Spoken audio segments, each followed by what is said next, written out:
Dr. Fergus Connolly is one of the foremost thought leaders in human performance today. He has 2 books right now, Game Changer, and his last one, 59 Lessons, working with the world's greatest coaches, athletes, and special forces. He has held positions with multiple organizations, including the Director of Performance with the San Francisco 49ers and the University of Michigan football. He's consulted with multiple NFL, NBA, English Premier League, Australian rules, and professional rugby teams. He has extensive work with teams, regardless of where those are at. And, it's very evident in this conversation. His thinking is so clear and honest that it is completely outside the wheelhouse of anyone or organization at this point. And this is exactly what makes this Irishman a disruptor. He's a friend and looks like soon to be a neighbor. Enjoy the conversation. You want to tell everybody how we started our morning? Oh, you can. Go ahead. Well, there were 4 of us, and it was hot and sweaty, and sounds worse than it was. So at 8 a.m. this morning, we took Fergus to Dr. Kelly Starrett and Mrs. Juliet Starrett's home, and we did a heat and ice session. We did a heat and pool session. Pool's at about 50 degrees, and so we went and did the sauna. And is it the first time you've done the sauna, the hot cold? No, I've done it before, but yeah. Not with such a good company. Yeah, lots of good conversation. Yeah, we could have actually done an episode. We should have. Yeah. No, we went off on some brilliant tangents. Yeah. So, what do you think? I don't know. What do you think is the most important thing going on in, I guess, let's just call it human performance, maybe right now, or where are you at with human performance? More importantly, and be totally candid as you can be. No, I think the biggest threat to human performance at the minute is specialization and the commercialization of certain technologies.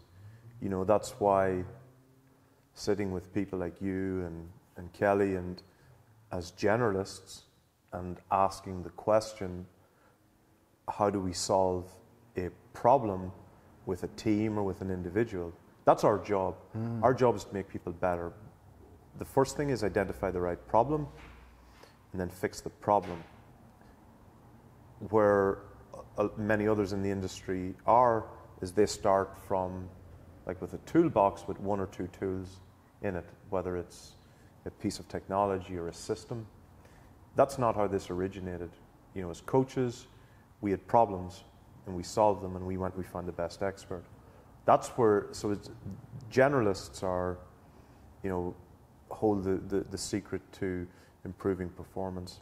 I always, young coaches coming through, you think of it like a toolbox, and over the early stages of your career, you have a duty to go out and learn from as many people as possible, build up that toolbox. Then the next stage, you'll continue to do that, that never stops. But the next stage is identifying the correct problem to solve. Yeah. Because that's another mistake that many of us make. We're solving a problem, but it's not the right one. Yeah, so we're solving a problem or one of the things that I remember vividly the first time I really understood tools versus fundamentals and principles. Mm-hmm. And it was the kettlebell. And I was the first trainer at the gym I was working out of that introduced kettlebells. Kettlebells have been around forever. But in the area where I was training, I brought that in, and I brought in the kettlebell, and the kettlebell became the hottest commodity in the place really quickly, as they seem to do, right? When first introduced. And when I saw it get hot, everybody wanted to do it, that was when I knew. And yes. I was like, holy shit. This isn't the answer. You're the exact same as me. When something becomes commonplace, I've lost interest and I'm on to the next thing, because that's not at the bleeding edge, and people are figuring it out. And it's not that you get bored by it, but it's just other people are going to push that envelope, and I can continue to learn from them. Let's look somewhere else.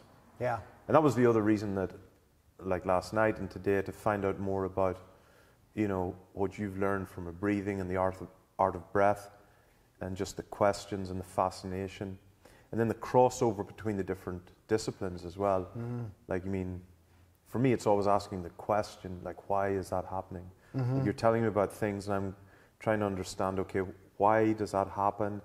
And my brain's running, okay, how can I take those principles and how can I make an impact in team sport, or, what are how does it complement different things? Yeah. We are problem solvers. That's what I think true human performance people are. Yeah, but not problems like in like the sense of my knee hurts. No. But yeah. that's what people are coming. Like a lot of them are coming. They've come to me for. Like, oh, my knee hurts when I run, and it's like, okay, I can show you how to kind of deal with that, but that's not what the actual issue is. Correct. Like, it could be, it's on a bigger scale, and I think it's like the guy who comes in to the doctor, bleeding out from a gunshot wound, and he's asking the doctor to take a splinter out of his finger. Most people just don't see what the obvious problem is, and let's fix that.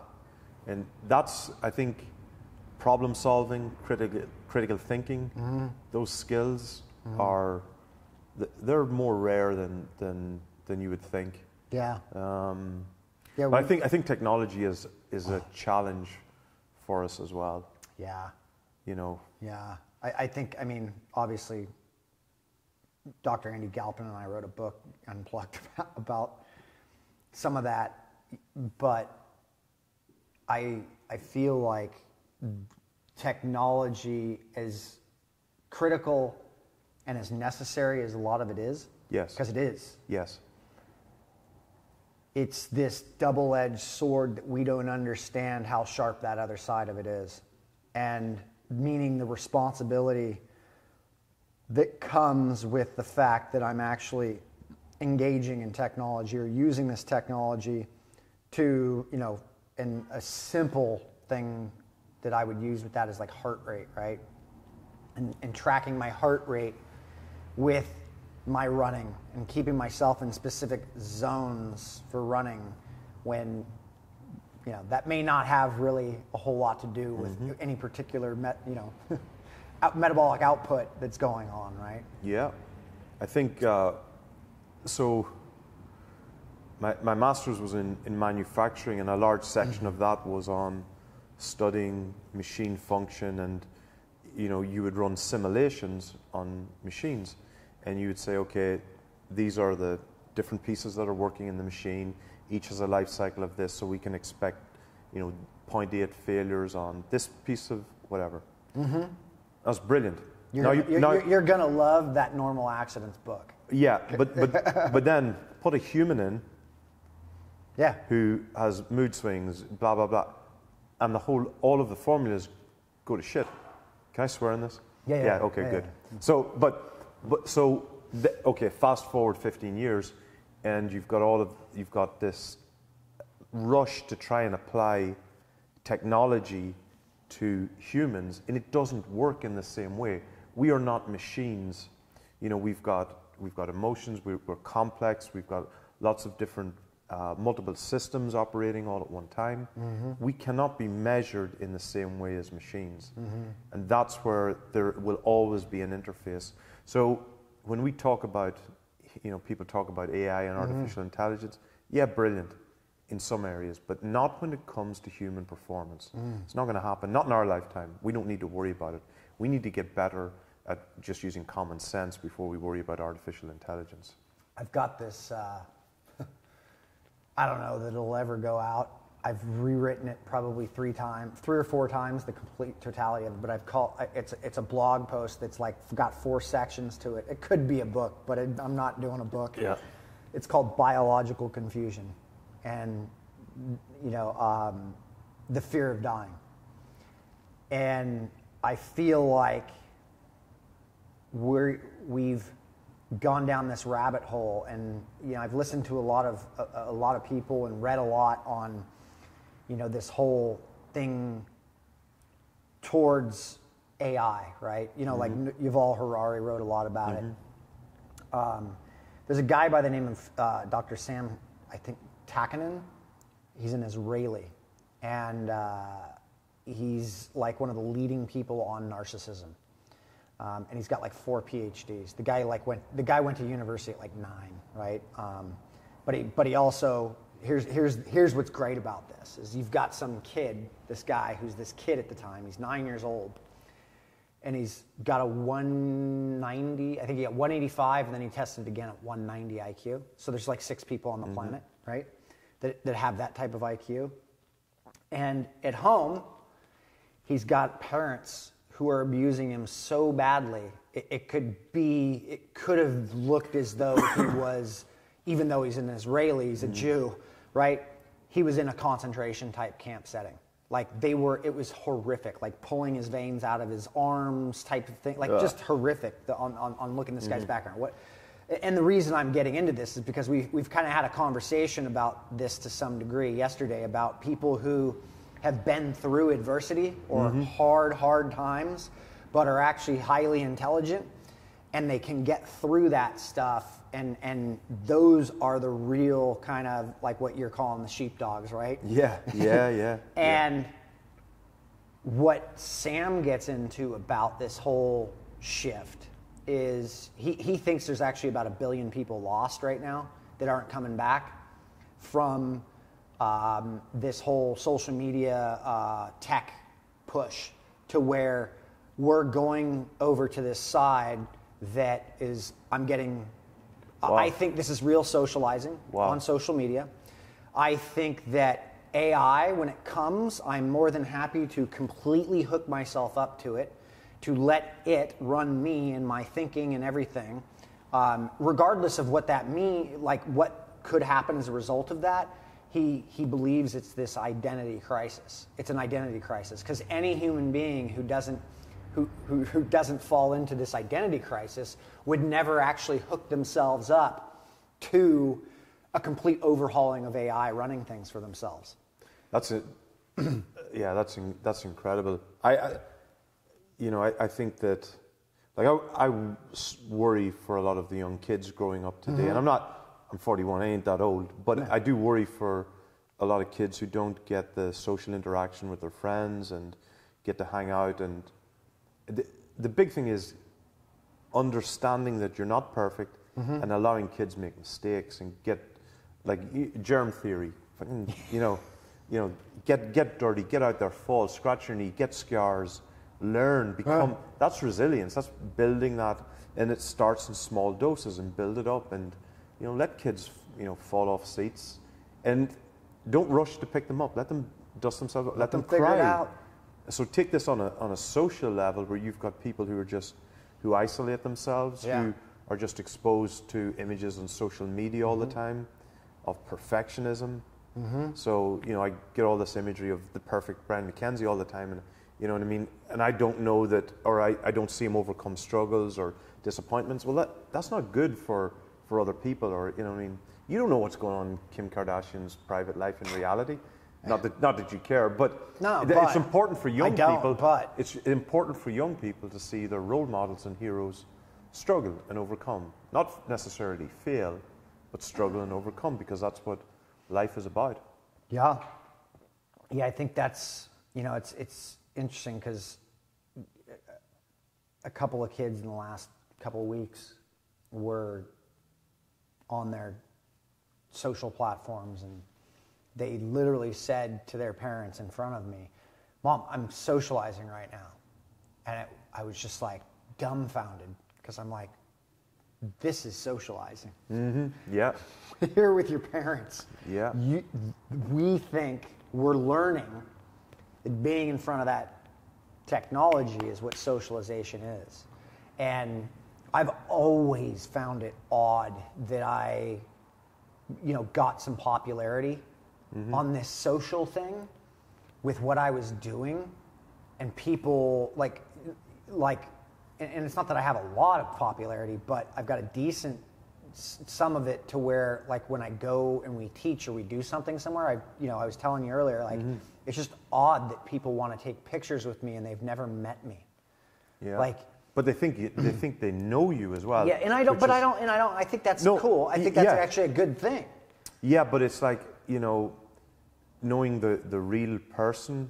I think is like, I count myself fortunate that I'm as old as I am, in terms of the internet, because if I was growing up today, I don't think I could handle it well. I think I would be someone who would get dragged into this idea that the technology, the internet, is the source of knowledge, and not have an appreciation for the learning and that interaction. Like, over dinner last night, we're talking about different things, and trying to debate, or I'm trying to get a better understanding of what you're saying, but it's only by being able to ask questions about it that I can refine that. So, like, I describe it like painting a picture. Yeah.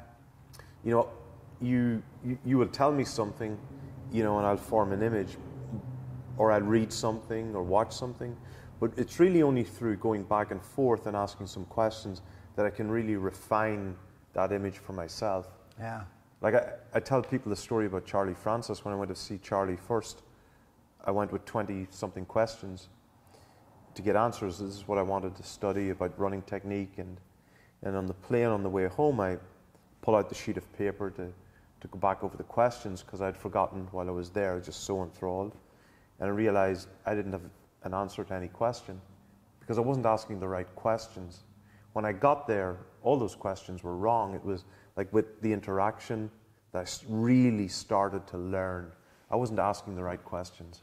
That you have to get up off your ass and go and visit people and learn, I believe. Yeah. We like to say there is no answer.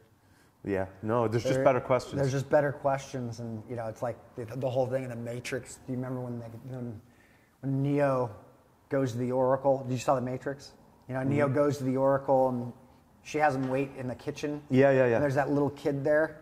And it looks like he bends the spoon, and he's like, and he goes, and he literally tells him, this is Rob and I talk about this Rob does this all the time, and it's like, it's not that you're bending the spoon. It's that you got to be able to bend this. And you got to be able to actually understand that it's the mind that we're actually developing. And so we get caught up in these tools, thinking they're answers, when in fact the tools are nothing more than kind of this, whether we're talking about a horizontal or vertical platform, you've got principles, you've got fundamentals, then you've got methods, and you've got these tools that fit into the methods, and and it comes up, and I've long come at things from a principles standpoint. Yes. But I've probably been pretty poor at communication with that because I've been so immersed in the learning process of everything. And Juliet Starrett sent me an article prior to you getting there this morning that I read this afternoon while you were in the other interview, and I think it's called "The Death of the Expert." Wow! And that is everything we're also talking about within inside this construct of AI and social media or tech. And it equalizing or giving everybody a say in something, when if I read something you put out on the internet or on social media, right, that's not the learning. That's just maybe a motivator. Or it's the output of the journey, the learning journey as well. Totally. But for the person that gets intrigued by it, when I see somebody put something out of substance, I literally go into it and I go, oh, read it, or I look at it, and then I go and I start researching it. Yes, and that's I the start starting looking point. into it. Yeah. Then if I continue down that rabbit hole of looking into it, then I go and I either get into my gym or into my world and start screwing around with it to understand it. And that's where the learning takes place. And I think, and this also is where the problem I think lies within science, is I've long struggled to follow a lot of what science does because most of it's theory, living off of a theory versus theory and practice. I mean, when is it the last time that you see somebody in science that actually is taking part in the stuff or has skin in the game, is what we call it. And that's a very hard thing to come by. And yet a lot of people are perfectly fine with that being okay. And I'm just not okay with getting into conversations or getting into debates or whatever with people who have no skin in the game and aren't a byproduct of what that is. And I think this is where, and although this might sound a little confusing, but it's like, this is all a part of this whole, I'm an expert in anything because I'm studying it or I'm looking at it, versus like, hey, you got a master's degree in mechanical engineering? Were you a master when you walked out of mechanical engineering? Yeah. Right?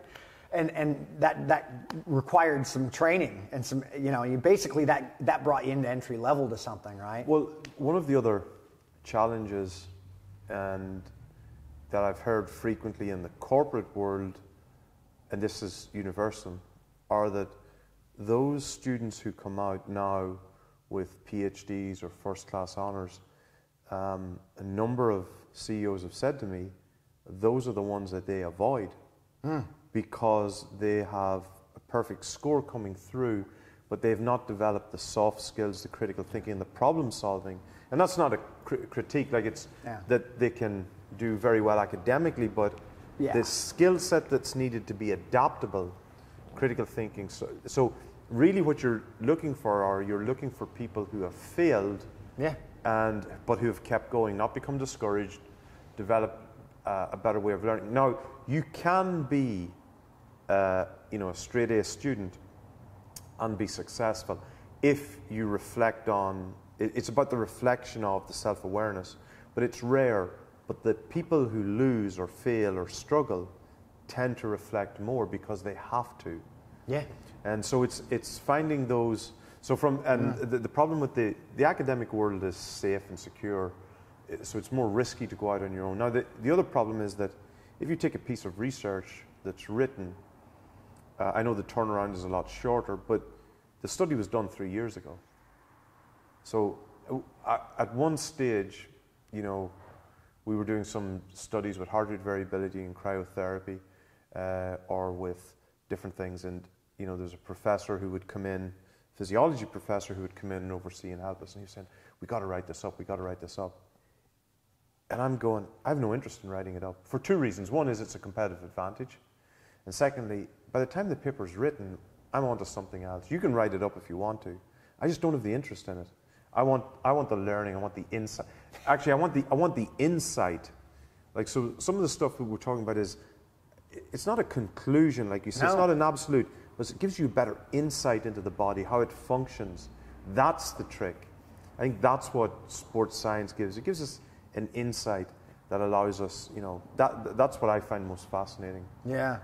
That's absolutely what intrigues me about, I guess, what my job is, because that's what it's become.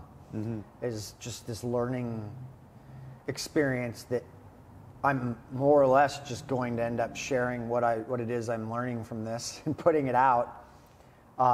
It's a little bit like an iceberg as well. Like, there are things that you are absolutely certain about, and then like there was some. But I'm open to that changing. Correct. You're open to that changing, but you're almost 99% certain. And then there's a little bit above that you're going, I'm not quite sure, but I think this is why. Yeah. That's the exciting bit. Yes, that is the exciting part. There's nothing worse than somebody who says, no, this is absolutely it. That's a waste. We're not going anywhere then. Yeah, well, that's the people who are living.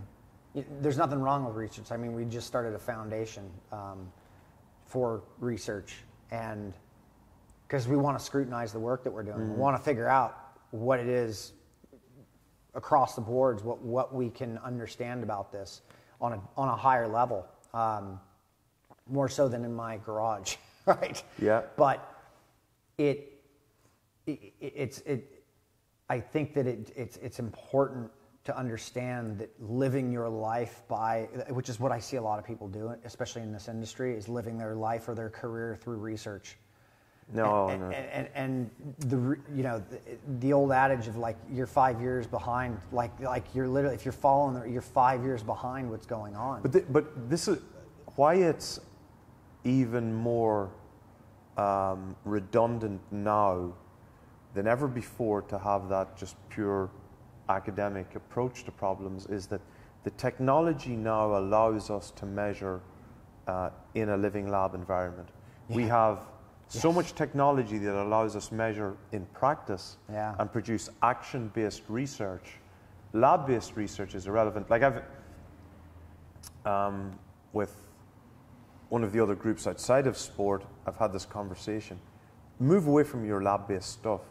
Move your work to an action-based monitoring system. So I'm not a fan of testing at all. Mm-hmm. In fact, I hate fitness testing. But I do, the mindset should be to monitor. Mm-hmm. Regular monitoring, which is micro-fitness testing, if you will. But there is a distinction. Yeah. I don't care what your test is at the beginning. I don't care what your test is at the end. The only test is the competition or the game. Yeah. And in between, micro-monitoring. Look at the trend. Look at the delta, the differential. Now we're getting, and again, that's providing insight. But fitness testing, in team sport, in my experience, is a waste of time. The test is the game. Yeah, of course. Or the competition. Yeah. Yeah. Or the, the big, I don't know, run or, ride or whatever it is, competition that you're going to go to, whether, I think that's absolutely. So years ago, I was at a military base, and not in this country, different country. It's one of these ones that, there's no address for. Yep. So anyway, so I'm standing outside. Yep, I know those. And the policeman's there with a heckler and cock. And I was just waiting, we were just talking, and there was security. I'm going, why are you guys standing out here protecting these guys? And he laughed. He said, if anything happens, he says, I'm just going to take my gun and give it to one of them. And it got me thinking, these guys are very well trained, policemen, security men, et cetera, but when something goes down, they go to the real world experts to solve it. So, the academic is fine, but when it comes to solving the problem, they're going to go to the real world expert. Yeah, I mean, I'm not saying don't, read the research, because I read the research, I look at research, I'm into a lot of the scientists that are doing this research, but I'm also very aware that a lot of these scientists, even the ones I watch and listen to, get information from, they're some of the most afraid of dying people I've ever seen, who are living in a glass box. Yeah, but they also have to, in defense of them, I guess, to some degree, when you write research, you have to have a black and white conclusion in many ways. But we're living on the grey. Yeah. That's why you have to go. But you have to go spend time with them as well, so that they can provide the insight that they cannot put in writing. Yeah. There are lots of so take the academics, they're on one side, and then you've got other coaches who are too lazy to get up off their ass and go and speak to the academic. Mm-hmm. Because when you speak to the academic, the good ones will say, this is what we found in the research, but we found some other really interesting conclusions, but we weren't certain, so we couldn't put it in writing. That's where, that's the real stuff. That's the magic. Yeah, for sure.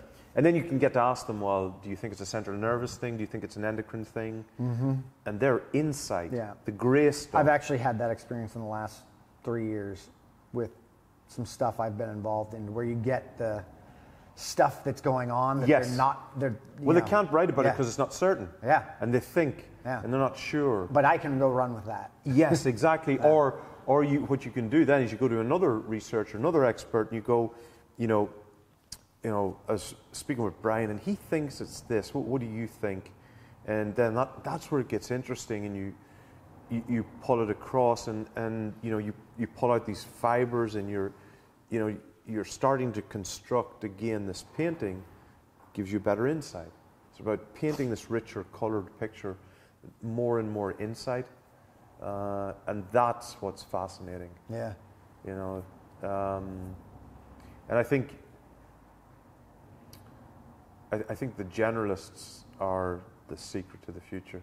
Really do. I think specialists, you know, it's about the ability, like I said, we were talking yesterday, the greatest ability is not availability, it's adaptability. It's not the strongest will survive. What it's is those who can adapt. what is fitness?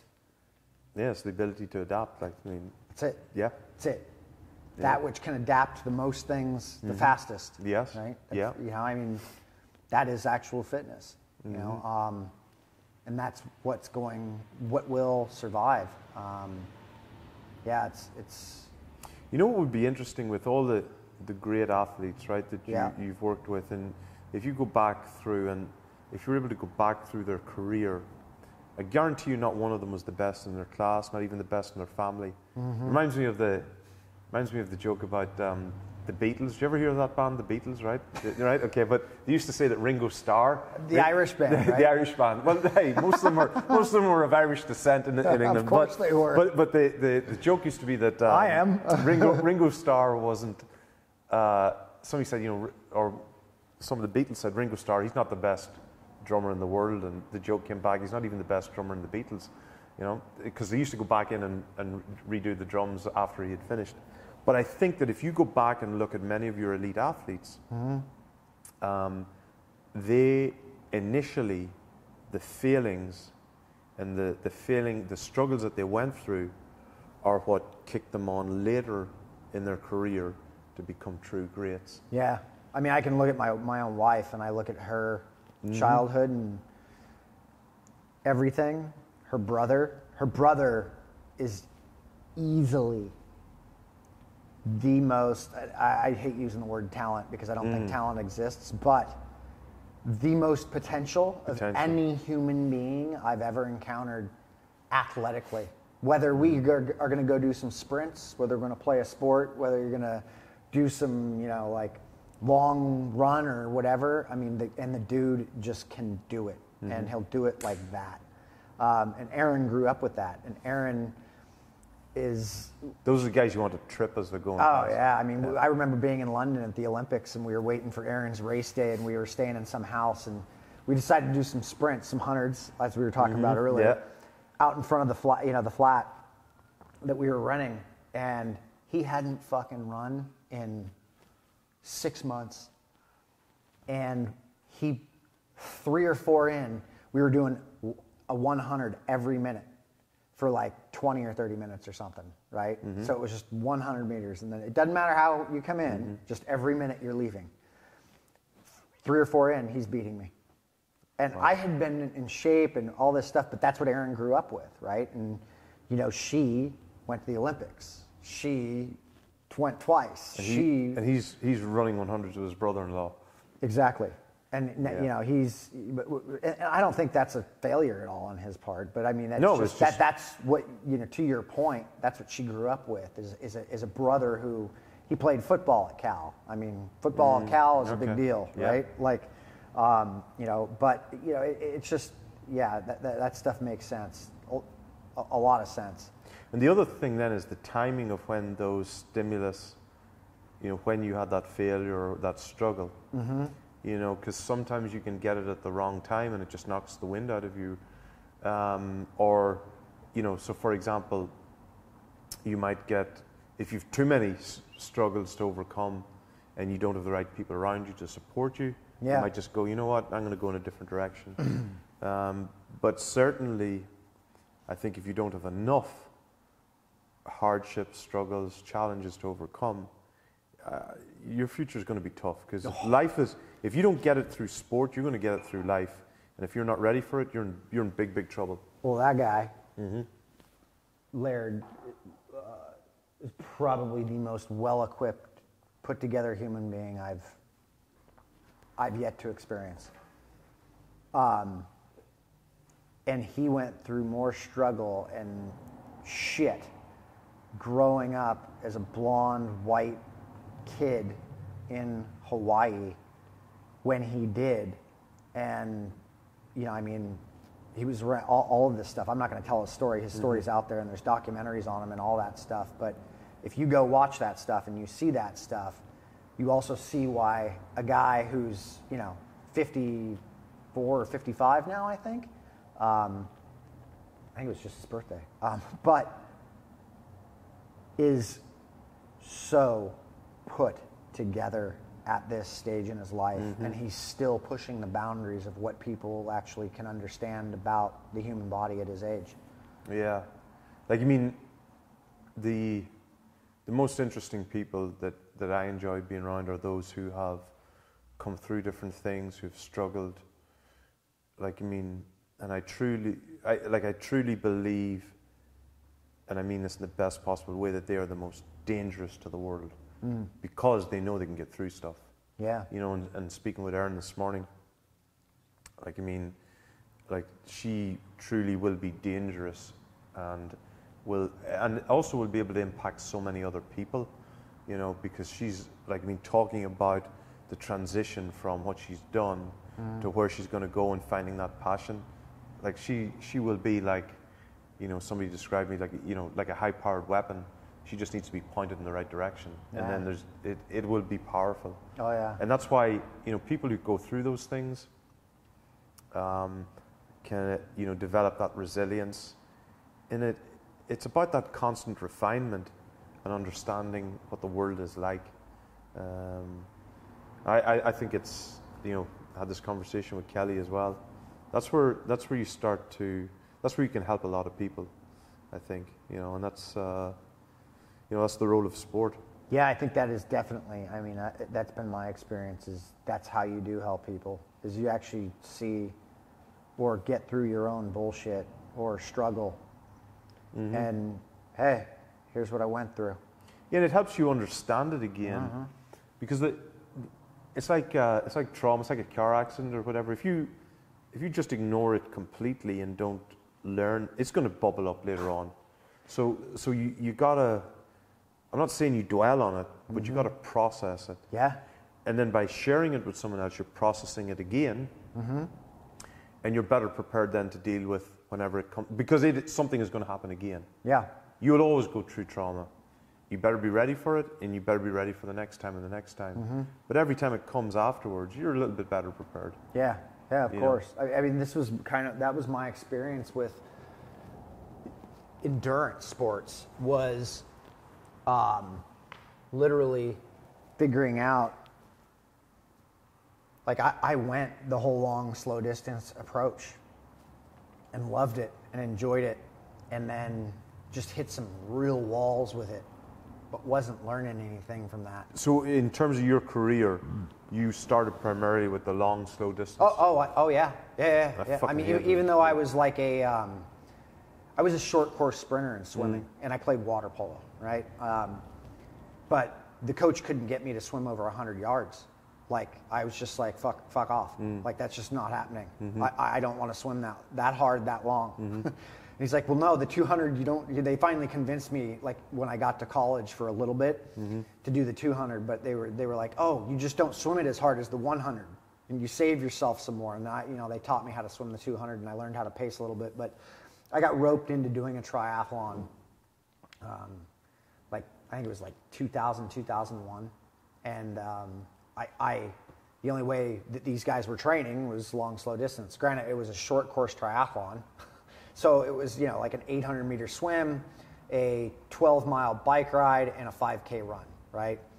I think I was like training. I think I was riding like 50 to 100 miles. I was riding like 100 miles or more a week. I was running 35 or more miles a week. I was doing all, but that was just the beginning. I was having fun with that. Over the course of the next few years, that turned into, we'd do a century ride on Saturday or Sunday, and we'd do a 15 to 30 mile run on the Saturday or Sunday after that, or before that. Wow. Right? So, like, we would literally be just, let's go out and do this. And I was able to do that in my early 20s and my mid 20s, late 20s, mid into late 20s. pretty well. And then all of a sudden just started hitting walls. And this is exactly kind of what you're talking about, where you're in this struggle, but if you're not listening to it, if you're not learning from it. So were you overtrained, or was it just like were you going through overtraining? I wasn't peaking enough. I was fatigued. My blood work was shit. Like I joke about when I would talk about this stuff, I was like, literally my testosterone levels were on the floor and my estrogen levels were rising, so I was becoming female. You're crying during chick flicks. Yeah, man. It was just like whatever, and there's nothing wrong with crying during chick flicks. Sorry. It's all right. Getting them. We're in the Bay. Had to get a training bra. I'm just kidding. I had to get a training bra. But I wasn't. Something finally clicked, and I was like, I need to do something different. And that was like late 2004, 2005. And I started screwing around and looking at different things. And, I was, at any rate, we hit many walls, but it was like I came down the mountain and went around to the other side and was like, all right, I'm going to take what I learned going up that side and I'm going to change that and I'm going to take the things that I liked or that I felt were good, and then I'm going to learn along the way and just start from the bottom, be open to the things that occurred, hit some definite roadblocks with things, but landed on what we inevitably became Power Speed Endurance, but that was my experience, like my first real kind of like, holy cow, mastery is not doing it one way, or this thing of being an act. Like there's so many different ways that things can be done and learned from. Well, I think I told you when I came across that book. So I've only ever worked in team sport or in intermittent sports. So there is nothing or very little out there in team sport training. So I would go and study all the endurance stuff, which I fucking hated. So it's hard. It's because it's easy to study long, slow, steady stuff. Yeah. It's easy to produce research. It's easy to do that. It's more complex now when you look at intermittent, and now we've got work to rest ratios, but we've got recovery profiles, and that doesn't suit steady state. Keep your heart rate in this zone and do this. Now we've got intervals, and it's more complicated, and we get heart rate drops, and so it's easier to write stuff about steady state or about more organized, but that doesn't mean it's always right.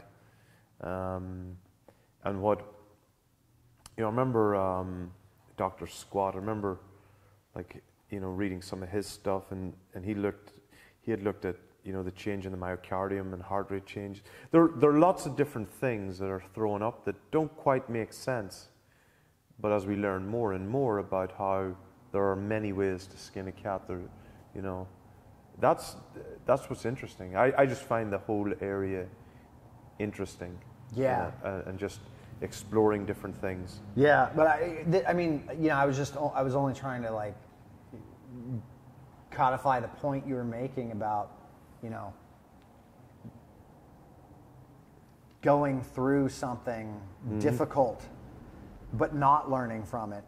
Yeah. And it literally, that was, I think, my first real true experience in my career where I was like, oh, like this is infinite, like what we can do here. And there's just so I was like, I could go around, redo this, and then it became other stuff that I got fixated on that, just because I was doing some strength training this way doesn't mean I can't, look at what Louis Simmons did, or look at what this guy did, or look, where's that coming from? But in the industry, there's so many people who don't have, if you want to call, I don't know if it's a growth mindset or whatever you want to call it, who don't have that awareness or even interest in exploring why something either fails. Yeah. Or no, there's definitely not enough people. I think that's which is disappointing. But I love when you come across those people who say things like, why do you think that's happening, or why did we struggle, or take joy in the failure sometimes. Like, okay, this is an opportunity. You know, to me, it's only a mistake if you make it twice, because that means you did not learn the first time. Yeah. First time is opportunity, second time is a mistake. Mm-hmm. You struggle at something, that's an opportunity to learn. Now you screw up twice, that's a mistake, because you didn't learn the first time. Yeah. And you have to have that. Well, it's like saying sorry. It means you won't do it again. Yeah. No, it's like, and then I think to truly learn, I think you need to be humble. Yeah. You know, because, you know, that's the only way you're going to go. You know, well, I got it wrong the first time. You got to get humbled before you can actually be humble. You know, I mean, I think that really has to happen for most of us. I mean, it had to happen with me. Yeah. Yeah, I mean, I needed. Yeah, and different things, like there's different streams of life that we live in. So, yeah, there's some that you're humble in. Yeah. And you know early on, but then there's some that you have to be humbled in. Yeah, but and I think this comes back. I mean, at least my head automatically jumps back to the whole thing you were talking about when we started talking here. Is like, I don't know what Kim Kardashian's going through. Mm-hmm. I don't know her personally. I don't know what her day's like. I don't know what she's, like, there could have been a death in the family or something could have happened. Like, Kelly talks about this at the gym. Like, when somebody comes to work out, like, we come to work out with each other, and he's like, look, you don't know if they had a shitty night of sleep. You don't know if they didn't drink enough fluid, or they got into a car accident on the way here. If they're underperforming in some way, it's not like, come on, bro, put out. It's like, no, you're here to put out for as much as you can and do what you can. Stop trying to fall into this thing that, like, we already know or understand. And this parlays right into that social media or tech experience where we're pushing things, but we're not actually understanding the basis of a common conversation that could be happening to figure out, oh, hey, or find out this person just, Yeah, well, like, let's say we got 10 people in a circle. Yeah. You give them all a piece of paper, and you told them to write down the biggest problem that you've got in your life at the minute, and you roll it into a piece of paper, we throw it into the ground, and then I say, okay, you can go and pick up any piece of paper. You go pick up someone else's problem, you'd be looking for your own problem back pretty quickly, because you don't know what everybody else is going through. That's awesome. When you think about that. That's awesome. It's so true. Yeah, it is. That is. And people, like, you talk about, that's why when, Kate Spade or Robin Williams or these people, go through tragedy and take their own life, you don't know what's going on in these other people's lives. So, understanding, having a respect for other people, that's huge. Yeah. That's really, really important. Well, that's hard to come by in this day and age because of the distance that we continue to push people, even though something like social media or our phones allow us to be connected to family and friends or people all over the globe. Like, hell, you and I wouldn't have met had that not been something that would have occurred to a large degree, right? True. I mean, because that day that you swiped right on Bumble, and I did too. That was the right. secret. That's right. But one of the cut. But one of the most interesting things though about that is Bumble. Shit. Is that an Irish dating service? Yeah, it's an Irish dating. But one of the most interesting things as well about the social media thing is it's more frequent now. So you think you know the person. And it gives us this impression that you know them, but you don't. So it's not just purely like on Instagram or something. Somebody can be on it all the time, and you think you know them intimately, but you don't. It creates that perception. Yeah. And I wasn't going to go with this one, but I will. Do it. Ted Kaczynski, the Unabomber. Yeah. In his manifesto, he argued against the technology in that it was being proposed that technology was giving us more freedom. His argument was actually making us more restricted. And he might actually have a point. I would go with that. I would agree with that. Yeah. We are. Now we'd stop our agreement with him there, but totally. But that was his argument. His argument was that technology was being sold to us as freedom, but it was actually enslaving us. 100%. And like, you know, the first thing we'll do when this is over is we'll get up and go and check our phones. Yeah.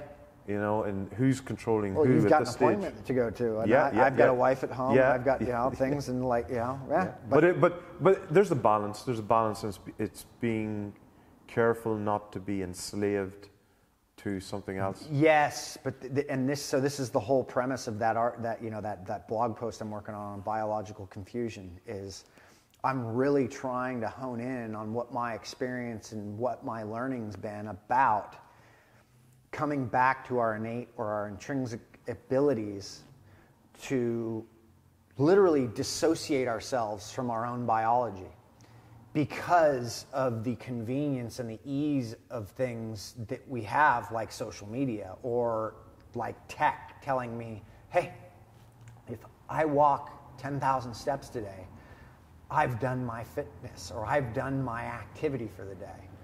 Like, what? Like, I've always been like, I mean, I remember the first client who's a good friend of mine still. We were on a run, and he was telling me we needed to slow down because he was going to blow, and he kept looking at his heart rate monitor. And I was like, what are you doing? And I'm the one who coaches him and programs for him. And he's like, bro, if we don't slow down, I'm going to blow. And I'm like, why do you keep looking at your heart rate? And he goes, because I'm at a 164, and if my 166 is my blowing point. And right then and there, that altered my ability to understand what we're not understanding about physiology and our own ability to feel. And why I'm not saying we shouldn't marvel at nature or what animals do in nature. But the fact is like I've been diving with sharks. I went diving I got out of a cage with a few great white sharks. And I will tell you from that experience, from a profound experience, that those are curious creatures who we have many of the same abilities that they do to pick up on moods, to pick up on energy, to pick up on things that we literally just shut ourselves down from. And one of the key things that I was told before I went down to get out of the cage was what's your credit card pin? Yeah. Well, we were off an island like 250 miles off the coast of Mexico, so that was literally like, you know, I was sign this will. Yeah, there's no will. It's like you're in Mexico, bro. It was an amazing experience, and actually the government of Mexico was very generous in allowing us to do what we were doing down there. But it was don't get mesmerized by one. But the biggest thing was, if you act like prey, you are treated like prey. Well, if I walk into a bar and I act like prey, into a Mexican bar and act like prey, you will be prey. I am going to be prey. Yeah. I have been in those situations. Yeah. I have been I have been the guy who's picked up on the energy and been like, let's get that guy. Like, you know, when I was younger, it was like, you walk in with pair of cojones and you walk in like you should be there. Yeah. Like, it's so easy to spot people who shouldn't be. But we're running away from all of that. We are, and I think that, I feel like, and this is why I'm writing the articles, we're so fast to try and get ourselves off this planet and go off into, which I'm not saying we shouldn't be pushing the boundaries of that. I'm all for it. But we're so fast to push people who don't have enough skin in the game to even understand our own biology, to push technology to the point to where it's going to tell me how I'm feeling. And I think that's what's fucking dangerous. So I was at it was a soldier actually. You want more coffee? Yeah, sure. Who taught me, they had, thanks. What he would do is he would bring dice and cards into the weight room. Yeah. And, you know, he would either roll dice or shuffle a card and pull the top one off. And that was the number of sets and the number of reps he was going to do today. I just thought this was brilliant. It's chaos. The world is chaos. And I tried to, so, like, some days I'll have breakfast, some days I won't. Some days I'll eat once a day, some days I'll eat twice, 3 times. Like, I mean, Dude. but I don't set a fixed pattern because You do I hate this. it. Yes, I hate that pattern. And the reason that I do it. We must be somehow connected because I do this exact same thing. Thank you. If I'm hungry, I eat. If I don't, I don't. Because the reason is that what was starting to happen was I just found that I was in such a routine with everything. When something didn't go my way, I would get annoyed. And then I started to realize the world is chaotic. We're not supposed to, ring a bell like Pavlov and go and eat and whatever. And then when I was working at different times, I might have to go for hours without eating. So I just went, no, when I'm hungry, I'll eat. And I don't purposely change it up. I just go with the flow. Like, I mean, that's the way the world is. Even this number structure of hours and minutes. Well, not to take this like if we were living on the savannah or out in the forest, because like Galpin will tear me apart for the nature thing. Like he literally, he makes me really think about things, right? Because I'll say like, well, what does nature do? And he's like, if you put a fucking bowl of pasta out there, nature's going to eat that pasta. Okay? All right. Like, that's what it's going to do. Like, the animal's not going to go fucking hunt something. It's going to go eat that bottle, that thing of pasta, right? But it doesn't have the ability to make that, right? But to your point, from a natural standpoint, that is exactly what it is. Like, you didn't go and start eating at specific times. You did things when you were hungry. Yeah. And grazers... Or when it was available as well. Exactly. Like, well, grazers would... if you had plants and things that were growing and you could cultivate that, you ate all the time, because you had that stuff, right? Animals and hunting didn't happen as routine, so that became something more scarce and prized, right? And so have you read Who Moved My Cheese? No. Buy the book. Everybody buy the book. It's like 50 cents. It's the world's thinnest book you will read. Actually, I'll ruin it for you now, but it's about two mice in a maze. Mice get up each morning and they go hunting. First mouse goes hunting, finds a piece of cheese, eats his cheese. Next morning gets up, goes hunting, through the maze, finds a piece of cheese. After a few weeks, the mouse notices that the cheese is in the same place. So the first mouse gets up, runs along, finds the cheese. Next morning he gets up, he goes a little bit slower. Meanwhile, the second mouse, the cheese is never in the same place. So every morning he gets up, he goes hunting. First mouse gets up a little bit later, strolls down, eats his cheese, strolls back. Second mouse is getting up, hunting. First mouse kicks back, let's go at noon. Now he's starting to get fat, he's starting to get lazy, he's comfortable. Finds his cheese, comes back. This goes on for a number of weeks. This is a real experiment. No. Oh. I should have said it was, shouldn't I? But anyway, the first mouse gets up, he goes, strolls. Cheese isn't there. Cheese isn't where it's supposed to be.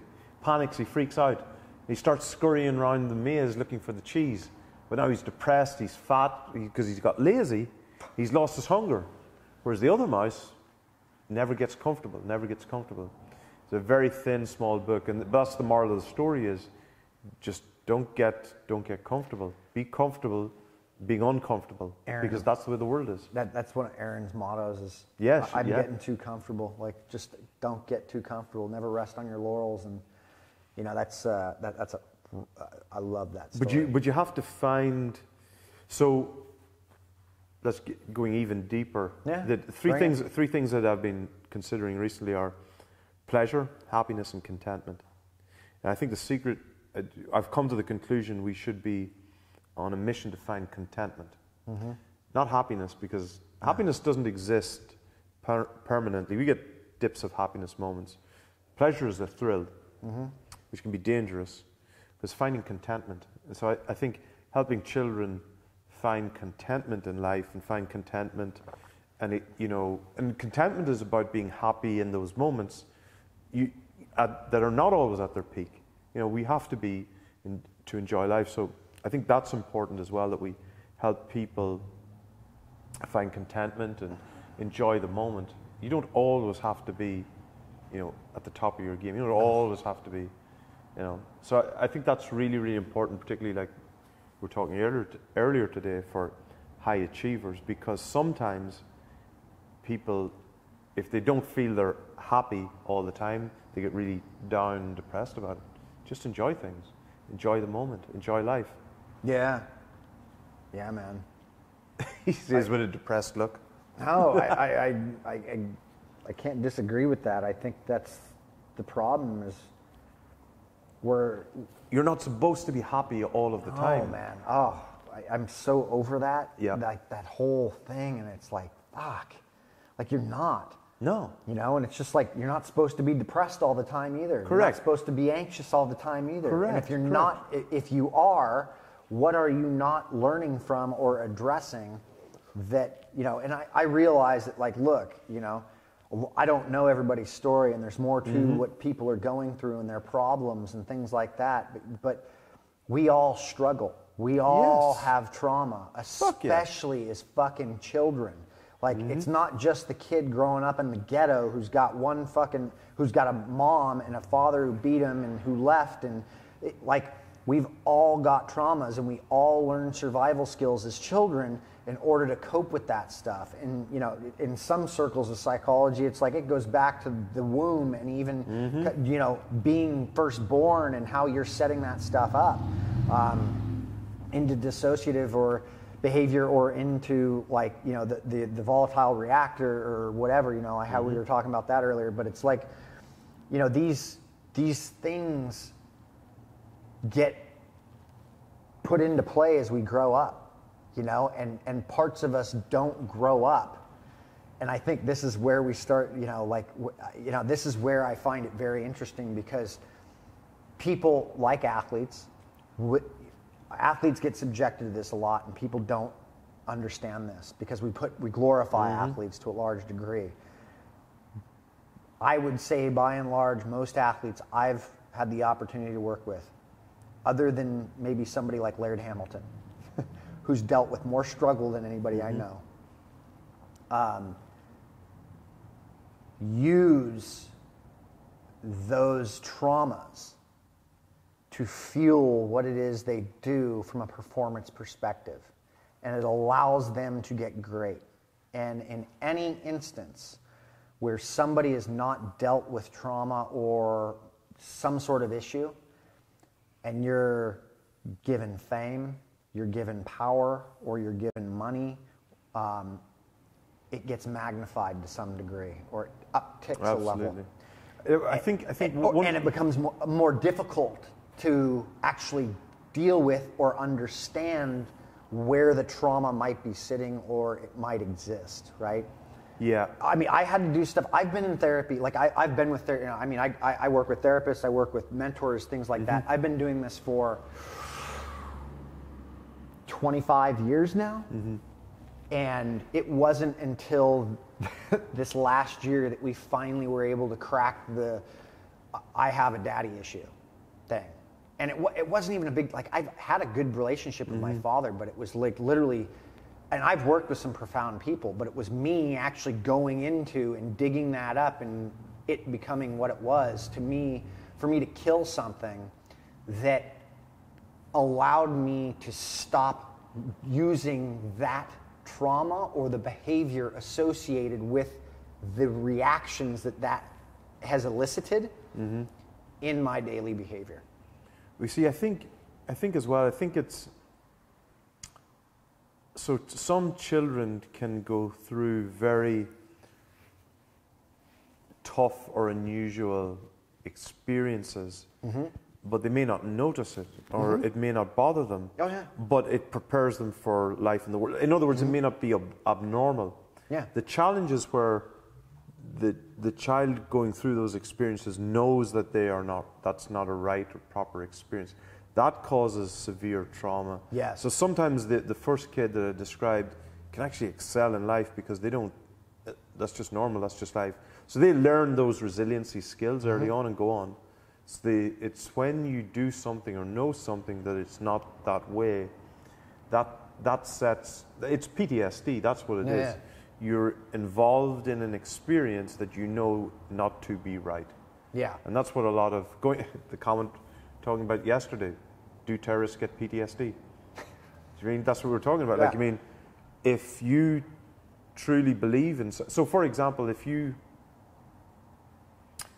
if you have to do something to protect someone that's a loved one, and you truly believe that to be true, you will do it. You will not suffer, in the same way as if you have to do something that you know that is morally and ethically incorrect. Yeah.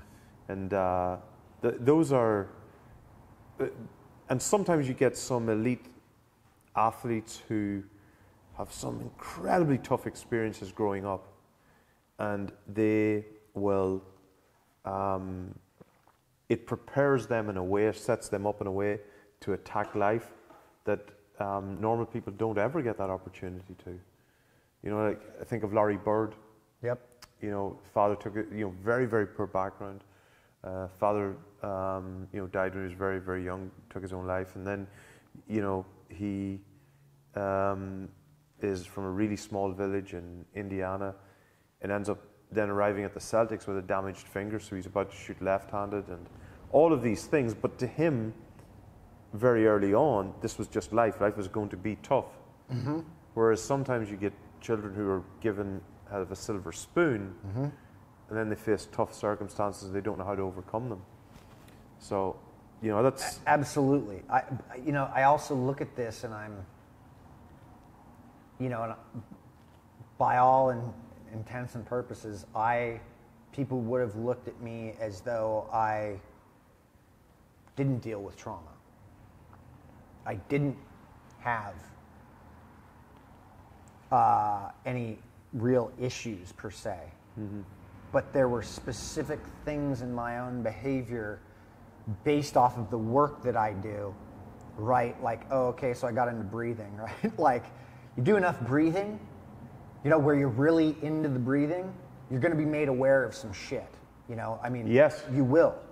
There are a number of things. Like another one is fasting that brings it up. There's so many things. I actually meant to ask you about that, about the emotional response and the emotional not trauma is the wrong word, but the emotional pathways that breathing brings up. No, the breathing brings up. I've had that happen, but I'm talking more at the level of like, hey, I'm being aware of my breath, mm-hmm. and then I'm like, I understand when my breath isn't the same way it was the day before, what's going on with that? Well, what's going on with the thinking with that? Why are my thoughts doing this? You're getting in a more meditative state, right?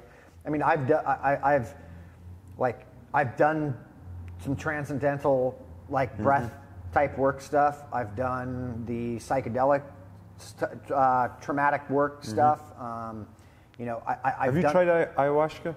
I did ayahuasca about 6 or 7 years ago now. I only needed to do it once. Yeah, and it peeled. It was actually a very profound experience. Yeah. I do not think that any psychedelic is actually the answer. I think what a psychedelic does, my experience with psychedelics, mm-hmm. I've done psilocybin a number of times, all guided stuff, and then I've also done this stuff non-guided when I was mm-hmm. much younger, playing around, screwing around. And under guidance, it's had profound experiences, but it also got to the point to where I kept dialing up God on the telephone or whatever I was fucking dialing mm-hmm. up, and I kept getting the same answer. And if you're getting the same message, it's you that aren't listening.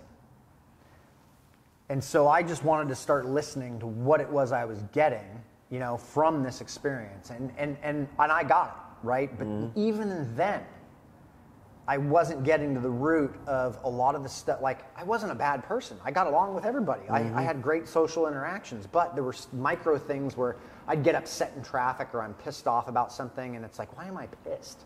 Like, why am I letting traffic piss me off right now? I can't do anything about that.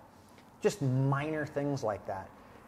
So going back to what you're talking about, how you got one kid who makes it through mm-hmm. and then the other kid who's dealing with way more that doesn't have, I think we all have this stuff though. Yeah. And we drag it along on survival basis. Like I learned how to be rebellious as a kid because it garnished me attention. I had a brother and a sister that came after me, so there's 3 of us. I was used to getting the attention. We were separated by 2 or 3 years. I no longer got attention from my brother, and then a year and a half later, my sister came. I definitely wasn't getting as much attention. But damn, I could get attention when I did shit that was wrong. I mean, That makes sense. look at the painted cover, right? You know, I grew up in punk rock, Orange County, skinheads, skateboarding was a crime, surf punks, like the whole nine. Like it was at a very angry place at the time, and I felt like that became my filter, right? But that gave me the attention that I actually needed, right? But I got out of high school, and I was, by all accounts, you know, I screwed around for a bit, and it took me a few years, but by 26, 28, I was pretty successful in what I was doing, and I was like full steam going ahead, like I was. We see that's why when I'm dealing with athletes or coaches and something's not working, my automatic reaction always is, what's their fear or need? It's made me more aware. The things I've had to go through have made me more aware of the other person. Yeah. And I'm not saying that you always cater to their issues, but it's just made me more aware that it used to be my first reaction. I was, fuck them. They need to toughen up. But now I pause and go, okay, what's the fear or need that's pressing on that kid that I should really think to? Because if you can flick that switch, then the problem goes away. Totally. And I'm not saying, look at, Yeah. But it's just before you jump down the athletes, or before you meet them head on. Yeah. And then just becomes Or a case. anyone. Or anyone, yes. And this is what we're separating ourselves from. So back to the whole technological push. Yeah. Is we're actually, and let Ted Kaczynski. Yeah, the Unabomber. Like, yeah, dude. Who would have thought that the Unabomber was going to come up Right, in conversation? but only between you and I today. Yeah, but and yeah, and a few million people. Whoever decided watches this, but this is what's separating us from. Sorry, just before you go, Yeah. like that. We're talking about the Unabomber here, but in all seriousness, you can learn from anything. He's not the only one who's brought this up. Correct, Yeah. he's not. But my point is that, there are lots of people whose readings and writings that you look at face value and go, oh, he doesn't know what he's talking about. I enjoy reading random shit that I'm not supposed to agree with because it makes me think. You know what I mean? There's lots of people out there whose ideas I would never use, but I'll read them because I'll pick up something, or it might be that they use an anecdote or that about it. But I'm just making the point that you can pick up ideas from anybody. But you're right, he's not the first, nor will he be the last to suggest that technology is taking us down a particular route. Yeah. No, a dangerous one. Yeah. And sorry, one other point just on technology, go ahead. just to, so people were talking about, Google or Facebook analytics can help them predict stuff. Yes, because there's fucking billions of data sets and data points with Facebook. But in sport, we don't have that much data, not relatively. So any analytics that are going to predict injury or it's far, far less than Facebook are for telling you what demographic that you should sell your Twinkie bar to, or whatever it is that you're analyzing. Yeah. Our data points are far, far smaller here. Absolutely, they're far smaller. That's why insight and the art of coaching. I'm glad you didn't call it the science of breath. Maybe that's. You're just an artist. Maybe that's. Well, I actually am. I mean, I look at. I think we all are. I think that's something that we moved away from, that we shouldn't have. Well, so I always I used to finish one of my talks, one of my lectures on this, on Leonardo da Vinci. Da Vinci paid grave diggers to dig up bodies so he could study anatomy, functional anatomy, cadavers. And his notebooks were full of diagrams in order to produce the Mona Lisa. So we go and we study, and we don't dig up bodies that I know of, but we study science, blah, blah, blah, but to produce art, which is, helping a sports star perform, or, ride a wave, or whatever it might be. Yeah. You're right, like, we are artists. We are. I think we all are. I don't think, look, I do some drawing and some creative stuff. Like, I make bread, bro. I'm a bread maker. Yeah. I got Kelly into bread making. Yeah, it's pretty impressive when you go to Kelly's house, you go to your house, and there's bread there. Phenomenal bread. Yeah. You know? And when we, you know, it's so funny because he was talking about this morning. You know, you brought up at my house the probiotics and stuff. Yeah. Fermenting, yeah. He, at his house, when you weren't in the room, was talking about, because the gal who's our massage therapist, we both share the same massage therapist, and she is going to get into the bread making club that we've kind of started. And I was telling him that I gave her some of my bread, but she wants to do her own starter. And he's like, but even if you give her part of your starter, he's like, do you realize that starter that you it's picking up the bacteria of your own hands? I'm like, yeah, it's the dirt of our own hands and whatever it is we've gotten into, and you're putting it into this bread, and it's like it's taken me 3 years to get to a really decent piece of bread. The first year was terrible. Thank God we lived in nowhere, Oregon, when I was doing that, you know, and Aaron was the only one who was subjected to that. But that's an art form. That is a creative outlet for me. Yeah. It literally resonates into my work, because bread isn't just me going into the refrigerator, pulling something out and sticking it into the oven.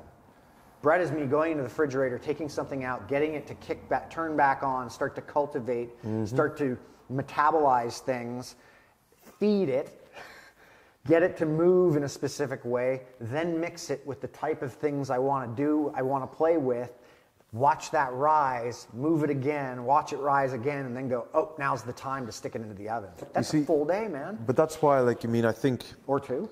So take probiotics, prebiotics, and you go back and you ask, well, what did we do before? Well, we had yogurt, we had sauerkraut, we had yeast. Which is all in my refrigerator. Yeah, but what do we do, and what does modern society do? Well, we go package it, label it, and put it in a plastic box. That's Gotta make money. So, yeah, like, but we fuck it up. Yeah. Like, we fuck it up. Yeah. What do? We want to make an elite athlete now. Well, we go take the best kid who's learning all of these skills on the back street or in his backyard or with his mates in a poor housing neighborhood or whatever, and we pluck him out, and then we try and recreate it with technology and lights and shit. You know what I mean? We fuck it up. The kids who learn the game... Do you know the talent code? Oh, yeah, years ago, yeah. I can't remember a lot of it now. Yeah, this is talent code. It's like Yeah. all of these back street Yeah. kids or whoever, you know, coming out of ghettos and Yeah. the barrio and these Russian, like, you know. Yeah, but what do we do? But what do we do then? We, like coaches, myself included, we pull them out and then we fucking put technology with shining lights. Bo Jackson.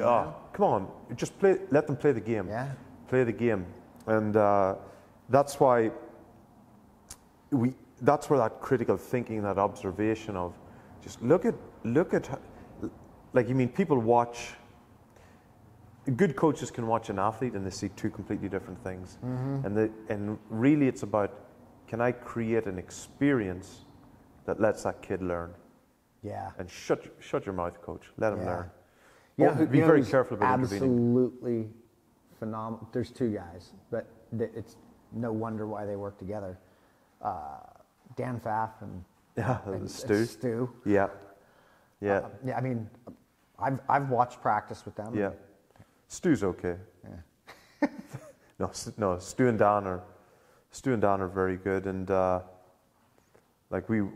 think George Carvalho and I are going out. We just agreed actually the other night. We're going out to do a team speed thing out there. George is another great guy. We had some wonderful conversations late into the evening, just like this, just talking through ideas and just trying to refine our knowledge. And it's very interesting because, you know, Dan and Stu have worked mostly in linear speed. And I've never trained a sprinter. But what I've spent my life doing is trying to take their ideas and pull them and apply them to team sport, and then pull all these principles. Because I've never worked in endurance. Yeah. Anything beyond 200 meters, that's a marathon to me. You will never see me. I will go beyond 200 meters for a Starbucks. That's it. I'm not going anymore. Like, I mean, I hate distance. And that's what's driven, that's why all of the learning I would study from endurance sports and try and apply to team sports wouldn't work. It was only later then when I started to understand sympathetic, parasympathetic dominance, and understood that the great players, the most powerful players, were generally sympathetic dominant, but now the ones who lasted the longest were parasympathetic dominant, and then understanding I had to switch between the two. Then also understanding that those who lived the longest were parasympathetic dominant. That's really interesting, because Erin is so parasympathetic dominant, and she is so good as stuff gets longer and longer and longer, yet she participated in a sport that was like 6-7 minutes long, right? But I think what happens a lot of those type of athletes are you have a sympathetic dominance, and your first overtraining is sympathetic overtraining, where it's thyroid dysregulation and things like that. If that continues, you end up getting eventually parasympathetic overtraining. So, but your parasympathetic athlete keeps going, and they get mono. But they don't get a warning. They just get mono, and they get exhausted, and they go into a deep hole. Whereas your sympathetic one, they get a warning. They get like maybe an illness, or they get maybe they pull a muscle first, because the explosive person will tweak something first. Yeah. And that saves them from overtraining. Yeah, that's me.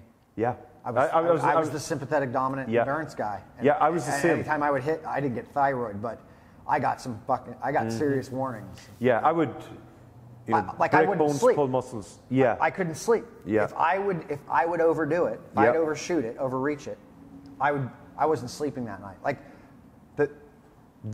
any ultra marathon I did, that night, or the night that I had, whatever I finished the race, depending on the day or the next day, I would not sleep that night. I would just be wired. Yeah. I used to just so tired, like fuck, like. No, I used to be able to sleep after a game, because the night before I was wide awake, because I couldn't sleep. I couldn't sleep the night before. My brain would just be going like a little hamster. I remember for my second 100, I didn't sleep the entire night. Woke up and I just flew. Well, what I started to notice were that the powerful sympathetic dominant athletes who had a tendency to overtrain, many of them never reached overtraining because they got saved, ironically, by pulling a muscle,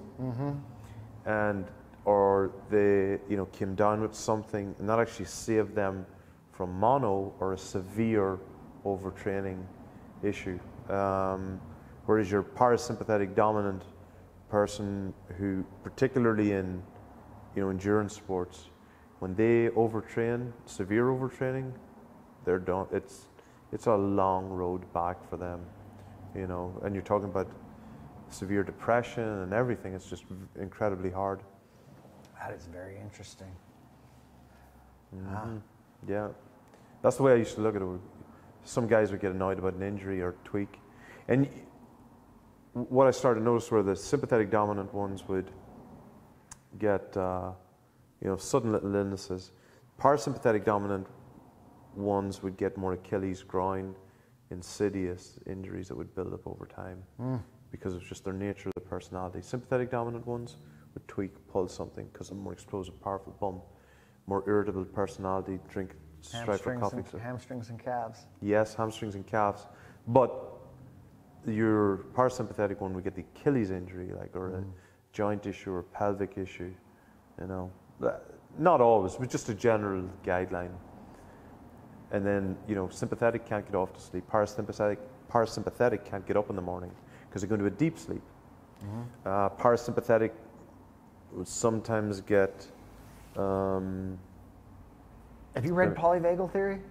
Yeah, Stephen Porges. Yeah, I spoke to him a long time ago, and the reptilian and all that. Yeah, that's fascinating as well. You just keep going with this, because this is stuff we're actually with what we're doing inside with the Art of Breath, and we're actually kind of starting to move over into this mental space, and so we're getting a lot of the ideas of with practitioners, therapists, real like psychiatrists and psychologists that are, really getting into the sympathetic, parasympathetic, and the dissociative or the neurotic, volatile, or, all this, these sides of things. And I've been observing this stuff as a coach with singular athletes and like type A's and people, So well, you see the worry. So how I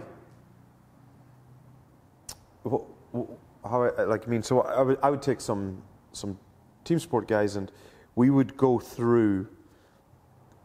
I would try and present it to them as like a bouncy ball. That's what I was trying to get across them. That I best explain it, but it doesn't matter if you're sympathetic or parasympathetic dominant. It's can you slowly come back to center, and then have you got the flexibility to switch on or switch off? Because being able to become sympathetic for a period of time is good. Being parasympathetic, you want to be largely parasympathetic dominant because you will live for longer. You're not burning out your body, okay? But where it's interesting from team sports, where if you've got a team and you can help identify that you are largely sympathetic dominant or parasympathetic dominant, if you're sympathetic dominant going into a game, your pre-game prep should be to bring you down. Because you can get going for the game like that. The minute the ball's dropped, you're gone. This parasympathetic dominant needs a longer... ramped up. They need to get ramped up. So it's helping them identify who they are. We're not being over... Like again, this is a principle. We're not measuring it to the minute, like your guy with the heart rate monitor. Really what we're trying to do is, can we come up with like a guideline, just so, do you notice the way it takes you longer to get going in the game? Yeah. Okay, well I want you to do more medicine ball throws, more explosive. Take a shot of caffeine or whatever your stimulant is before you go, that will get you. Now the other guy, the parasympathetic dominant guy, you're not going to need a lot of caffeine. You don't need to do a huge warm-up. Let's do some meditation. Let's do some breathing work would be perfect for them, particularly to bring them down. Well, actually two different types of breathing, but breathing for the sympathetic dominant, absolutely, yes. Or even a cold cloth over the face, stimulate parasympathetic dominance or activation. And that's really what we're trying to do, is to help profile the person a little bit better. Yeah. I mean, I think this is, well, I mean, that's the importance of principles anyways. Like, look, principles should you always stand there, right? And then it's like, it works down even into the tools, but there's principles that should cover all things, but that becomes, the layer down from that should be like, hey, now we're getting a bit of a subjective experience, so we have to individualize this. What tools can we use with this person, the parasympathetic or the sympathetic, in order to change what we're trying to affect, right? Yeah, like I mean, and I was telling you at the start, like when I first was introduced to cryotherapy at Bolton Wanderers years ago, because we had the big fridge. We used to ship in the gas from Poland. Imagine how expensive that was from Poland to the UK. We used to drive in the actual gas, but this was before the electric ones or the generators and everything. But that was where, when I was doing studies with heart rate variability, I started to notice these things. And yes, the academics probably screaming, write this up. But to me, it was a competitive advantage. The more I could know, we would do biochemistry assays and analysis. If in sport it's a competitive advantage, you're not going to write it up and share it with everybody. But what I would notice were that our players from Scandinavia responded really well. The other thing I noticed were players who were prone to depression responded incredibly well to cryotherapy. So I went looking at studying impacts on depression, and there were some other illnesses as well. I'm trying to think, just escaped me now, that responded incredibly well to cold water immersion. This is giving me ideas right now. A lot of ideas. Yeah. And I've got a lot of ideas. And so speaking to Kelly this morning, like, I mean, I think for sympathetic dominant athletes who have, whose brain is always on a hamster wheel, cold water immersion first thing in the morning can be a help, because you wake up activated, your brain's running at 100 miles an hour. Where the first hour or two should be spent calming down and planning your day, That's where cryotherapy would be, or cold water immersion, whatever you want to call it. Ice is freezing your nuts off. It can be a help. For the sympathetic. Yes. Yeah. Because it shuts you down for a bit, and just. Because I've felt like, because I've done a lot of cold in the morning. Mm-hmm. I mean, I wake up in the morning between 4 and 6, just whenever I wake. Yeah. And I am on. Yes. And so if I go get in the cold, I'm actually even more like, all right, let's do this. Fuck, let's so that wires you more? Oh, the cold will, because the adrenaline, like I'll just get that. But then 40 minutes later, do you not get a? No, I get a bump. I get a dump out. Yeah. So that's what. But I would think maybe getting in the heat would actually be something that would be good for me, not the cold. I'm just throwing it out, but it could. I think because I think what I've started to try and understand more is the psychophysiology. Like how do we manage the interaction between the two? Because you can cause, as you well know, you can cause depression, anxiety enough in yourself by overstressing and thinking about things. So how do we use, the great thing about hot and cold is it's thermotherapy, it's temperature. Mm-hmm. It's arguably one of the cheapest things out there that has a general response on the body. And the other thing too is that it's not nervous system depleting.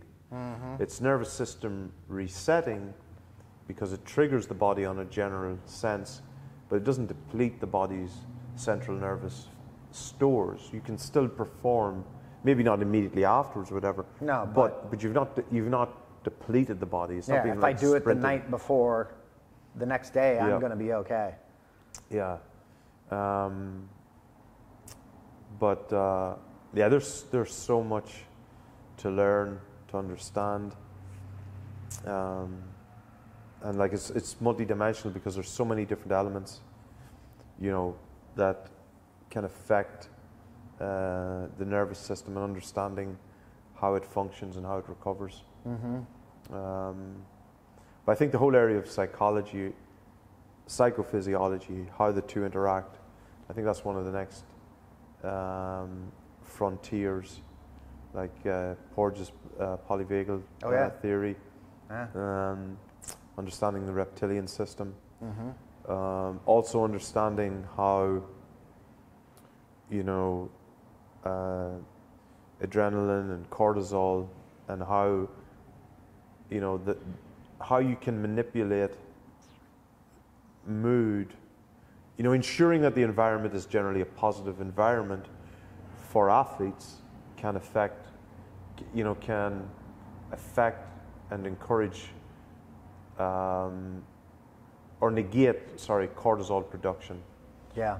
Because if we put athletes through an incredibly stressful situation and we're increasing the stimulus or cortisol, if we put that person into a happy environment, do we start to offset that? What's the effect? So this is where culture is so important, and what's the chemistry between the group. Because sometimes what you'll find is that teams will go, I want all the best people, let's get all the best people together. Some of the best teams have had one or two jokers in the pack. Guys are never going to play or never going to be truly, but they're there because they contribute, keep things upbeat. That's really, really important. You see it with some of the military groups, that the chemistry of the group, and they've got that dark humor. Things are foobar, but you got one or two jokers who just keep things ticking along. Yeah. That's really important. Yeah. That has an effect on physiology. Yeah, it does. And I don't think that I don't think we really consider that as much as we should at times.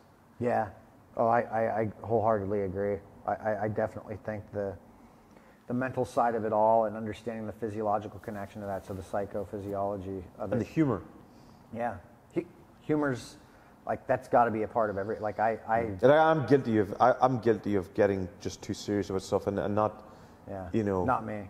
I'm always fucking around. You know, like Aaron is gets very serious. Yes. And I am, you know, always trying to fuck around, like just trying to screw around with everything. And that's what I do with people. Like everybody gets nicknames. It's, you know, if they've been around me just a little bit, like but you have to, like, you mean, like Christ, if it was left up to me, you know, Monday to Saturday would be fucking, it'd eventually be getting grayer and grayer. But that's just because, you know, I get serious and really get into something. But you need to have jokers and you know, have happy things around to keep things ticking along. That's why in a team of people you need disparate personalities. You can't have everybody the same. Yeah, you know, it has to be like the A-team. One of my coping mechanisms or coping strategies is stand-up comedy or just watching comedies. Yes. And so at night, I make sure to watch, like, not like I do that as well. I've removed myself from, like, I don't even touch horror stuff anymore. Yes.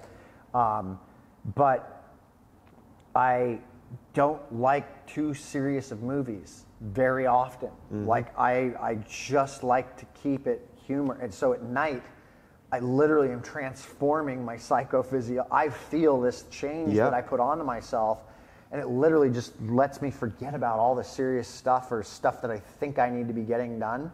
And I've laughed it out, and I'm like, all right. Now, it's something that I've been very, very aware of with, you know, if something's going wrong or things aren't going well over a few days and you're sitting at home in the evening, you're flicking through and you put something on, I make a conscious decision not to watch scary or sad shit. Like, no, let me go find some comedy or something. Yeah, like, I mean, I want to see these documentaries and stuff. Yeah, but you got to choose when. You got to choose when to do it.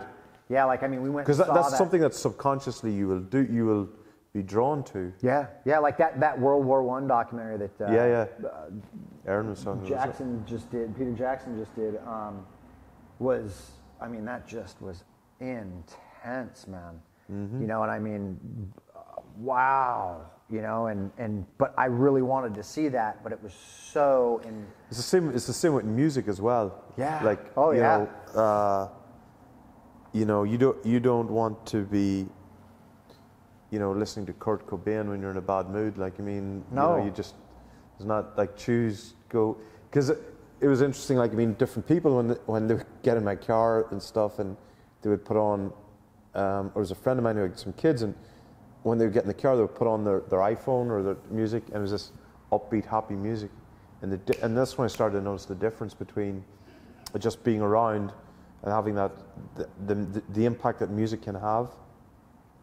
And there was a guy in Brunel, because I studied it quite long ago. I think there are 5 characteristics of music that you can measure, such as tempo, beat, bass, whatever, that actually can influence our mind. It's I need to do a presentation on it, but yeah, there's so many. Yeah, you do. So many things. And so many more things. work, so many more things work. You've got to do presentations on. Yeah. Man, there's so much stuff. Like, I mean, I've got a brilliant presentation on vision that.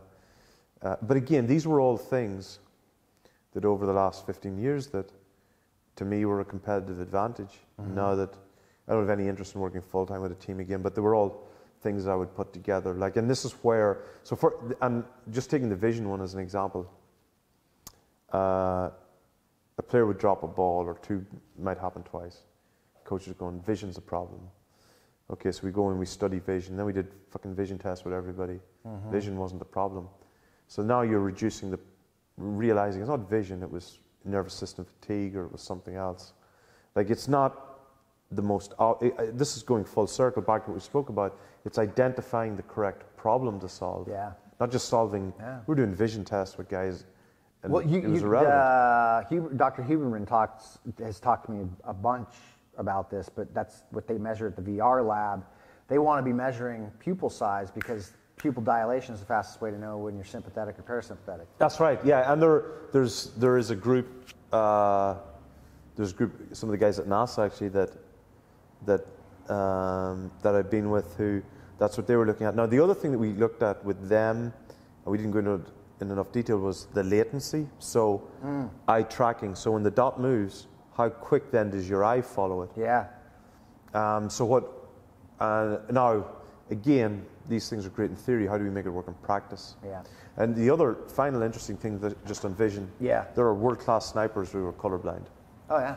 but they only find out afterwards in some cases. Oh yeah. Yeah. A buddy of mine, one of my closest friends that I grew up with, is in the printing industry, and he's like, had they known that I was colorblind, I would have never gotten my job. And now he's like running a bunch of stuff, and Yeah. just anyway.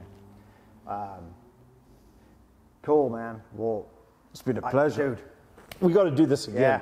Yeah, brother. Well, you just need to move. To Yeah, I'm the area, moving so moving to the Bay. Maybe he's moving in with me. Yeah. Erin, Maybe. Erin, did you? It was actually her idea. Oh, She was was it? like, "Oh yeah." She told. I'm like, "Yeah, he's thinking about moving here." She's like, "Well, we got plenty of room if he needs a place to stay for a little while." Man, it'd be crazy. Some of the stuff we could do. Yeah, very crazy. Could be very Yeah. productive. Yeah. Could also be very unproductive. I'm just kidding. Anyway. I think if we could Juliet Yeah. cracking the whip, we'll Totally. be okay. Totally. She'll make sure it's productive. Yeah. Yeah. Boom.